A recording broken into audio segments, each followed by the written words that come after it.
Formula ఈ car రేసులో IAS Arvind Kumar విచారణ ముగిసింది.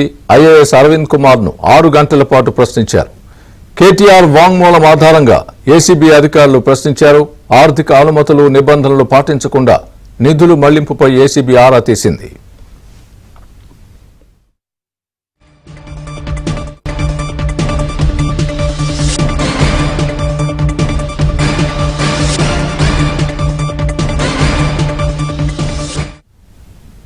ఇదే అంశానికి సంబంధించి పూర్తి అప్డేట్ మా ప్రతినిధి ప్రవీణ్ చెప్తారు.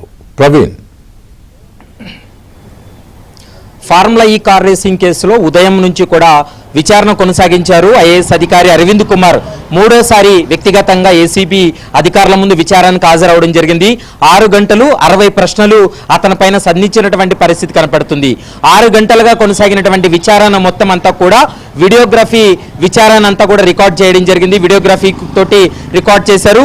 మరోవైపు ఈ కేసులో ఫార్ములా ఈ కార్ రేసింగ్ కేసులో ఎఫ్ఈఓ కంపెనీకు 45 కోట్ల 71 లక్షలు నగదు బదిలీ అంశానికి సంబంధించి ఇప్పటికే కేటీఆర్ నుండి సుదీర్ఘంగా విచారణ జరిపి స్టేట్మెంట్ రికార్డ్ చేశారు. అయితే కేటీఆర్ చెప్పినటువంటి స్టేట్మెంట్ తర్వాత మరోసారి అరవింద్ కుమార్ నుండి కూడా కొంత క్లారిటీ తీసుకోవాలని భావించి ఈరోజు విచారణ జరిపినటువంటి పరిస్థితి కనపడుతుంది. అయితే కేటీఆర్ అయితే మాత్రం కేవలం ఆ కార్ రేసింగ్ నిర్వహణకు సంబంధించినటువంటి బాధ్యతలే చూసాను తప్ప ఆర్థిక పరమైనటువంటి లావాదేవీలంతా కూడా అధికారులే చూస్తారు, తన ప్రమేయం లేదంటూ కూడా గతంలో ఒక స్టేట్మెంట్ ఇవ్వడం జరిగింది.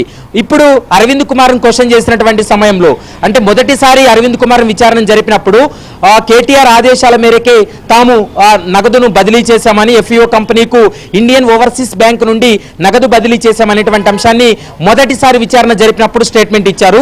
కేటీఆర్ విచారణ తర్వాత ఇప్పుడు మూడోసారి విచారణ జరిపిన సమయంలో కేటీఆర్ ఏదైతే ఆదేశాలు ఇచ్చాడో అది కూడా వాట్సాప్ త్రూ కేటీఆర్ ఆదేశాలు ఇవ్వడం జరిగింది. వాట్సాప్ లో వీరిద్దరి మధ్య జరిగినటువంటి కాన్వర్జేషన్ అంతా కూడా ఏసీబీ అధికారుల ముందు అరవింద్ కుమార్ పెట్టినట్లు మనకు సమాచారం అందుతుంది. నిబంధనలకు సంబంధించి ఏదైనా ఉంటే తాను చూస్తానని, మీరు వెంటనే ఎఫ్ఈఓ కంపెనీకు నగదును బదిలీ చేయాలంటూ కూడా అప్పటి మున్సిపల్ శాఖ మంత్రిగా ఉన్నటువంటి కేటీఆర్ ఆదేశాల మేరకే నగదు బదిలీ చేశామనేటువంటి అంశాన్ని ఈ రోజు మరోసారి అరవింద్ కుమార్ తన విచారణలో చెప్పినట్లు మనకు సమాచారం అందుతుంది.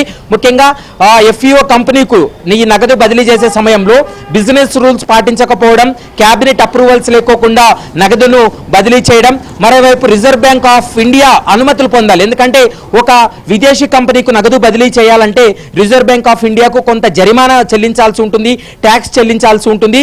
అవన్నీ కూడా నిబంధనలు పాటించకుండా ఈ నగదును ఎందుకు మీరు బదిలీ చేశారనేటువంటి అంశానికి సంబంధించి కూడా అరవింద్ కుమార్ ని సుదీర్ఘంగా విచారణ జరిపారు. ఇక నెక్స్ట్ స్టెప్ లో ఈ కేసు చివరి అంకంకు చేరుకుంది. వచ్చే నెల లోపు ఈ విచారణ పూర్తి చేసి ఏసీబీ కోర్టు ముందు ఛార్జ్ షీట్ కూడా ఫైల్ చేసేందుకు ఏసీబీ అధికారులు సిద్ధంగా ఉన్నారనేది కూడా మనము చూడాల్సి ఉంటుంది. అరవింద్ కుమార్ ను కేటీఆర్ ను వచ్చేటువంటి విచారణలో ఇద్దరిని కలిపి విచారణ జరిపి స్టేట్మెంట్ రికార్డ్ చేసిన తర్వాత ఈ కేసులో ఫైనల్ రిపోర్ట్ ఛార్జ్ షీట్ ను కూడా ఫైల్ చేసేటువంటి అవకాశం అయితే కనపడుతుంది.